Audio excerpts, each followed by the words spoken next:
no matter what trouble they caused. And those two caused plenty.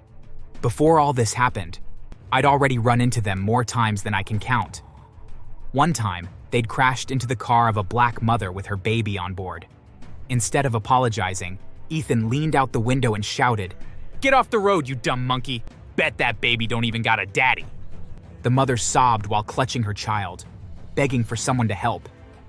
I wanted to arrest them right there, but when I wrote my report, the higher-ups tossed it out. "Marcus, don't waste your time. They're Colonel Whitaker's boys, let it go." That was the story of their lives. Every time they messed up, someone swept it under the rug. And their pranks? Don't get me started. They filmed pranks for their online channel, but not the funny kind. They'd toss burgers and fries at homeless people, record their reactions, and laugh like hyenas. "Here's dinner, bum. Say thank you for the free drink, bro." One time, they found an old man sleeping on a bench. They crept up, dumped a bucket of water on him, and shouted into the camera, "Wake up, Grandpa. You're late for your job interview." The poor man shivered, confused, humiliated.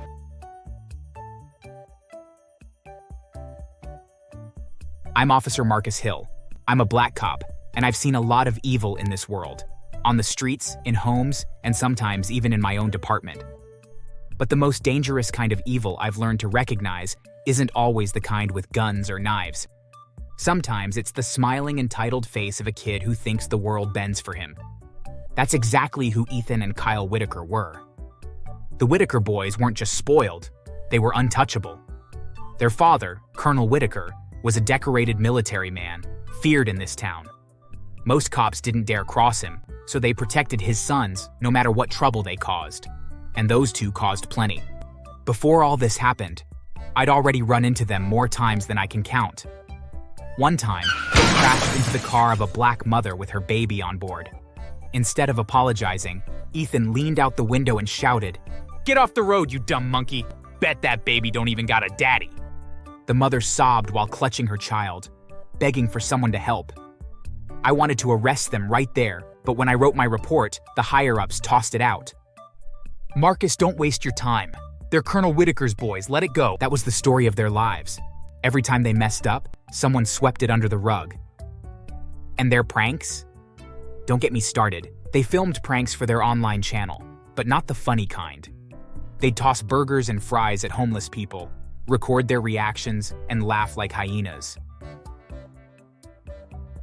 "Here's dinner, bum. Say thank you for the free drink, bro." One time, they found an old man sleeping on a bench. They crept up, dumped a bucket of water on him, and shouted into the camera, "Wake up, Grandpa. You're late for your job interview." The poor man shivered, confused, humiliated, while the boys laughed until they cried. They'd also run up behind old ladies in the grocery store, screaming in their ears to make them stumble. "Chill, it's just a prank, bro. Relax before you break a hip." That wasn't comedy. That was cruelty. And the worst? They once convinced a classmate with autism to eat raw dog food on camera, promising him $50. They never paid him. Instead, they posted the video online with the title, "Special Boy Eats Dog Chow Challenge." The comment section was full of laughter. That poor kid had to move schools. Their sense of entitlement wasn't limited to pranks either. They'd steal gas from stations, drive off without paying at restaurants, and even urinate on people's front lawns, recording it all for clout. The cops knew. We all knew. But no one touched them. Everyone was afraid of their father. Then came the night I pulled them over. It was a Saturday. I saw their car swerving across lanes, the bass rattling so loud I could feel it in my chest. I hit my siren, and they pulled over, laughing before I even reached the window. "Evening, gentlemen. You know why I pulled you over? Because you jealous of our ride?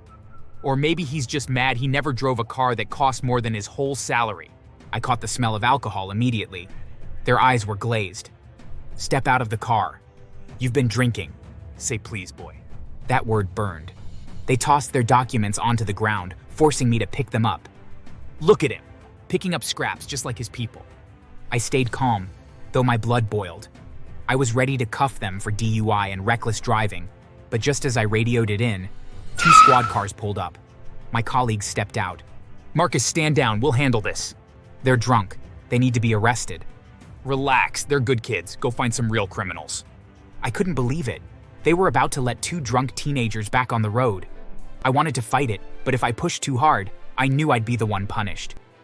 I watched helplessly as the Whitaker boys drove away, their laughter echoing into the night. 20 minutes later, dispatch rang in. Unit 12 major accident on Highway 9. 2 critical. Vehicle matches plate. It was them. DUI and overspeeding. When I arrived, the car was wrecked beyond recognition. Firefighters were cutting them out. Ethan was bleeding heavily, barely conscious. Kyle screamed about his leg. At the hospital, Colonel Whitaker stormed in, demanding answers. For once, he wasn't just a father. He was a man realizing his sons had spiraled out of control. I told him everything. The racist insults, the crashes, the pranks, the DUI, the cover-ups. His face darkened. And the police let this slide because of me. Yes, sir. The fallout was brutal.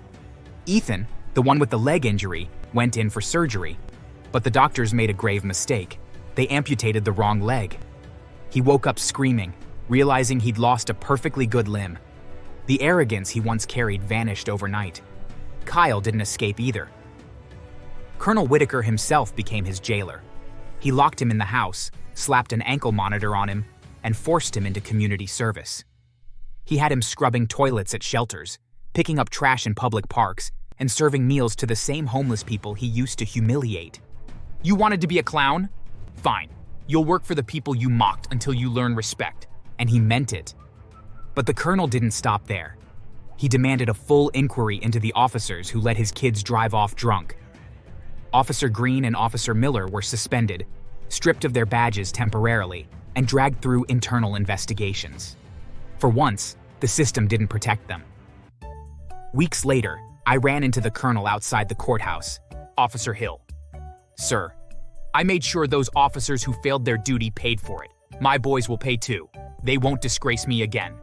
They needed someone to finally hold them accountable. He nodded, eyes heavy with regret. Justice hadn't come the way I imagined. No arrests, no jail. But karma had stepped in. Brutal, ironic, unavoidable. Ethan lost his leg, Kyle lost his freedom, and the cops who covered for them lost their shields. And me? I gained a reminder. The wheel always turns. Maybe next time they'll think twice before calling someone boy.